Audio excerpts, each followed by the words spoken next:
Kakatiya university Pothana girls హాస్టల్లో అర్ధరాత్రి slab పెచ్చులు ఊడిపడ్డాయి. ఆ సమయంలో హాస్టల్ గదిలో ఎవరూ లేకపోవడంతో ప్రమాదం తప్పింది.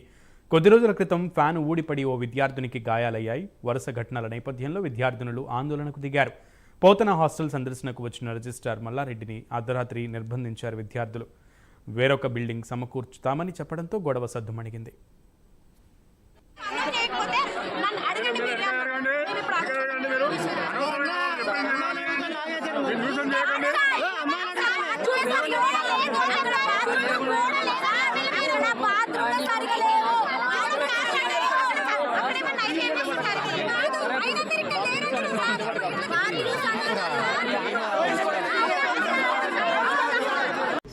అప్పుడు 9:30 ఏమవుతుంది సార్, 9:30 అవుతుంది. మేము మెస్ నుంచి తిని వచ్చి మా ఫ్రెండ్స్ ఏం చేశారు, వేరే వాళ్ళ ఫ్రెండ్లో కూర్చున్నారు. నేను ఒక్కదాన్ని వచ్చి ఏం చేస్తే మా రూమ్లో ఇక్కడ పడుకున్న తర్వాతకి ఒక హాఫ్ అన్ అవర్ అవుతుంది. పడుకున్న తర్వాతకి నేను ఫోన్ చూస్తూ ఉన్నా. ఒక చిన్న బండి వచ్చి నా మీద పడింది. మీద పడగానే ఇదేంది ఇట్లా పడ్డది అంటే మేబీ ఫ్యాన్కి ఇట్లా ఏమన్నా స్క్రూ వేసిందేమో అని చెప్పి కొంచెం పక్కకు జరిగిన, ఫ్యాన్కి కొంచెం పక్కకు జరిగిన. అట్లా జరగానే ఇంకోటి పెద్ద బండి వచ్చి సైడ్కి తాకింది.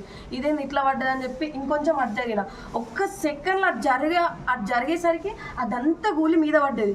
ఫ్యాన్ కూడా ఇట్లా మొత్తం ఇట్లా తిరుగుతుంది. ఫ్యాన్ పడుతుందేమో అన్న భయంలో ఉరికొచ్చి ఫ్యాన్ ఆఫ్ చేసిన. ఫ్యాన్ ఆఫ్ చేసేతోటే అది అప్పుడు ఫ్యాన్ అయింది. అట్లనే కంటిన్యూగా ఫ్యాన్ తిరుగుతుండే ఫ్యాన్ ఒకవేళ మేము నిద్రలో పడుకొని ఇప్పుడు 12-1 అట్లా అయింది అనుకోండి సార్. 1 తర్వాత అందరు పడుకుంటారు, ఎవరు తెలివి ఉండదు కదా. పడుకున్న తర్వాతకి ఆ ప్లేస్లో ఒక అమ్మాయి ఉండి, ఆమె ఆ రోజు ఇంటికి వెళ్ళింది. ఇంత బండలు పడింది. అట్లనే కంటిన్యూగా ఫ్యాన్ తిరుగుతుంది. అది నా మీద అందరికీ ఆ నైట్ ఏం జరిగేది కూడా